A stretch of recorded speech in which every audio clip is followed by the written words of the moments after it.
নমস্কার বন্ধুরা, আজকে আলোচনা করব রিডার রেসপন্স থিওরি বা পাঠক প্রতিক্রিয়া তত্ত্বের তৃতীয় পর্ব। ইতিপূর্বে দুটো পর্ব আমি আলোচনা করেছি। সেখানে প্রথম যে পর্বটি আমি আলোচনা করেছি তাতে রিডার রেসপন্স থিওরির সংজ্ঞা কী এবং এই রিডার রেসপন্স থিওরির সৃষ্টি কেমন করে হয়েছে, তার বিকাশটা কেমন হয়েছে, তার ইতিহাসটা কি, এই বিষয়টা আলোচনা করেছি। আর তার পরের পর্ব অর্থাৎ দ্বিতীয় পর্বে সোনার তরী কবিতার উদাহরণ দিয়ে আমি বিশ্লেষণ করে বুঝিয়েছি। এখন যে বিষয়টি আলোচনা করব সেটি হচ্ছে রিডার রেসপন্স থিওরির বৈশিষ্ট্য। এটি তৃতীয় পর্বে আলোচনা করছি। তাহলে সরাসরি চলে যাই। রিডার রেসপন্স থিওরিতে প্রথম বৈশিষ্ট্য হিসাবে আমরা পাচ্ছি, পাঠক যখন পড়ছেন তার দৃষ্টিভঙ্গিকে, তার মনোভাবকে প্রাধান্য দিতে হবে।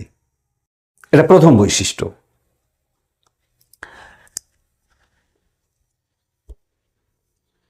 দু নম্বর বৈশিষ্ট্য কি? দু নম্বর বৈশিষ্ট্য হচ্ছে পাঠক যে সময়ে তার টেক্সটটাকে পড়ছেন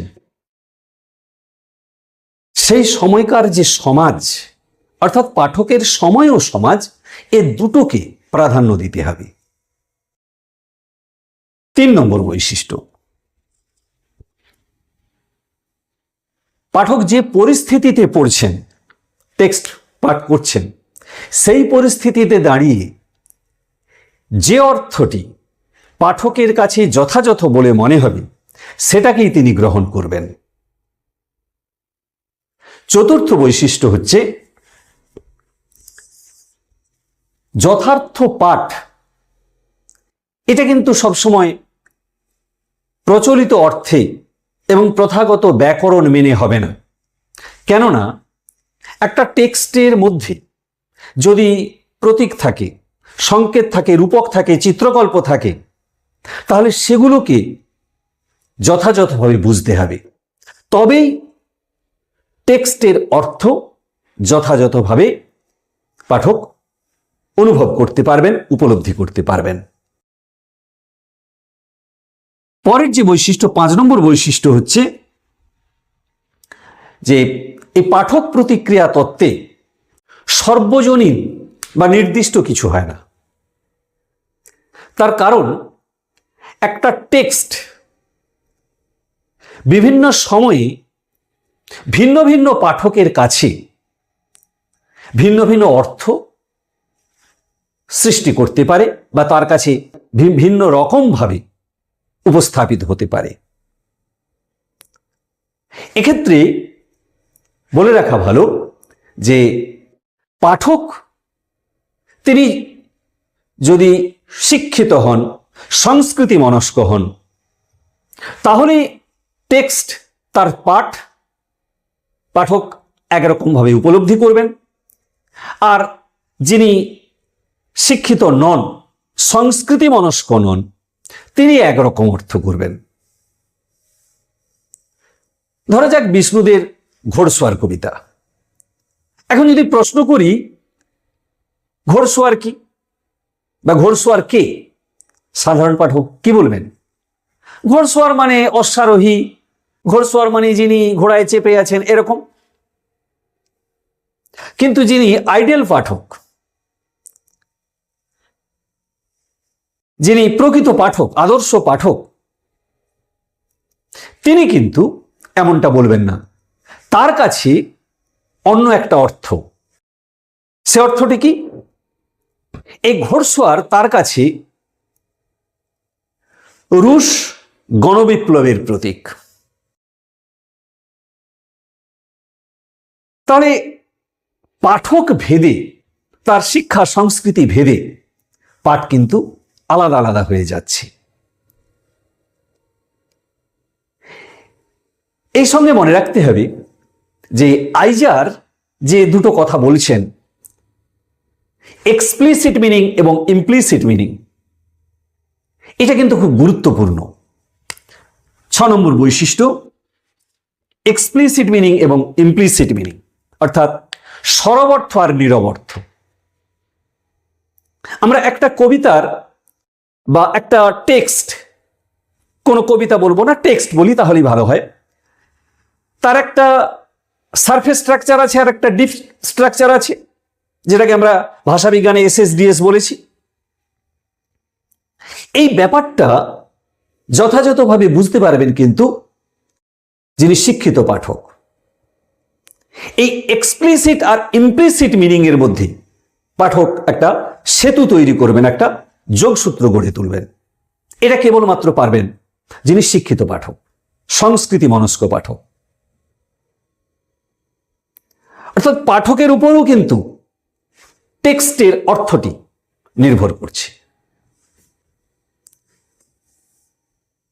সুতরাং পরের যে বৈশিষ্ট্য সেটি হচ্ছে টেক্সটকে গুরুত্ব দিতে হবে। কেন? এই টেক্সটকে নির্ভর করেই কিন্তু পাঠকের পাঠ সম্পন্ন হবে। এর পরের বৈশিষ্ট্য কি? পরের বৈশিষ্ট্য হচ্ছে 8 নম্বর বৈশিষ্ট্য। ওই যে একটু আগে আমি বললাম যে কবিতার মধ্যে যদি রূপক থাকে, চিত্রকল্প থাকে, প্রতীক থাকে, তাহলে কিন্তু পাঠককে প্রশ্ন করতে হবে টেক্সটকে।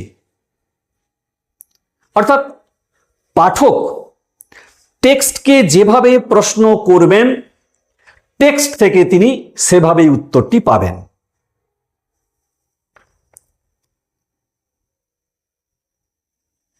এই যুগবন্ধত্ব, যুগের সর্বজনীন রিক্ততাকে বিষ্ণুদেব বলছেন চোরাবালি রূপে। তিনি চোরাবালির প্রতীক এটাকে দেখিয়েছেন। আর সুধীন দত্ত সেটাকে মরুভূমি বলছেন। অর্থাৎ সুধীন দত্ত যেটাকে মরুভূমি বললেন, বিষ্ণুদেব সেটাকেই চোরাবালির প্রতীকে দেখিয়ে দিলেন। আর সমর সেন তিনি এই বন্ধা যুগকে বন্ধা নারীর আদলে দেখালেন। বিষ্ণুদেব বলছেন যে এখানে বাসর হয় না গড়া, আর সমর সেন ওই বন্ধা নারীর আদলে যেটা দেখালেন, চিত্তরঞ্জন সেবা সদনে যেমন বিষণ্ণ মুখে উর্বর মেয়েরা আসে। সুতরাং পাঠক ভেদে পাঠ কিন্তু আলাদা হয়ে যাচ্ছে। এই ঘোড়সওয়ার যে কবিতা অত্যন্ত জনপ্রিয় একটি কবিতা একালের পাঠকের কাছে। চোরাবালি বহুমাত্রিক ভাবে আমাদের কাছে ধরা পড়ে। ঘোড়সওয়ার কবিতা তো বহুমাত্রিকতায় ভরপুর একটা কবিতা।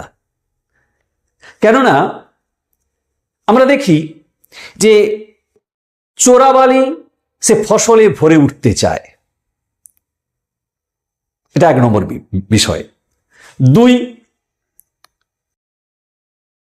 মধ্যবিত্ত সমাজ তার শূন্যতা, রিক্ততা, একাকিত্ব কাটিয়ে সে বৃহত্তর জনগোষ্ঠীর সঙ্গে মিলিত হতে চায়। 3 বিষয়, পুরুষকার চরিতার্থ হতে চায়, প্রিয় সঙ্গ কামনা সে সম্পূর্ণ হতে চায়।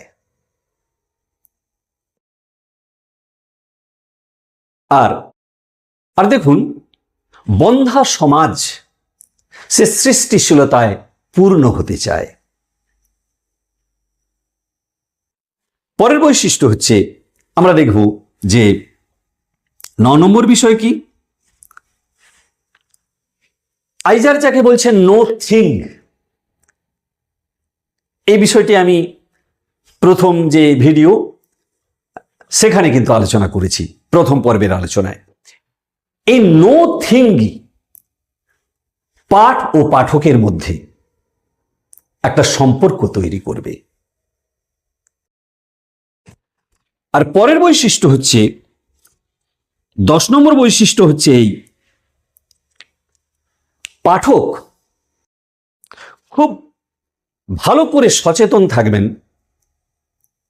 সোশ্যাল, কমিউনাল অ্যান্ড কালেকটিভ, এই তিনটি ব্যাপারে পাঠককে যথেষ্ট সচেতন থাকতে হবে। এটা পাঠকের দায়িত্ব। তাহলে সোশ্যাল, কমিউনাল অ্যান্ড কালেকটিভ, এ ব্যাপারে তিনি কিন্তু সচেতন থাকবেন। আসলে এই যে কবিতার কথাটা বলছি, এই কবিতা তো বহুজন বহু রকম ভাবে এই কবিতাকে দেখেছেন, বিশ্লেষণ করেছেন।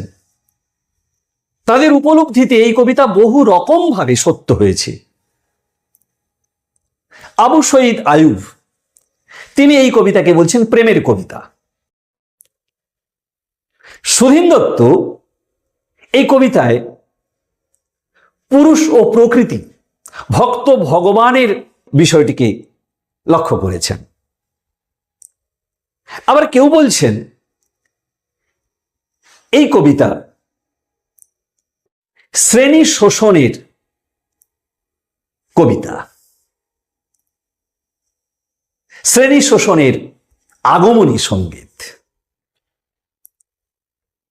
আবার মার্টিন কার্টম্যান তিনি বললেন পিপলস পোয়েট্রি। সুতরাং আমরা এখানে যে 10টা বৈশিষ্ট্য আমি আপনাদের বললাম, এই পাঠক প্রতিক্রিয়া তত্ত্বে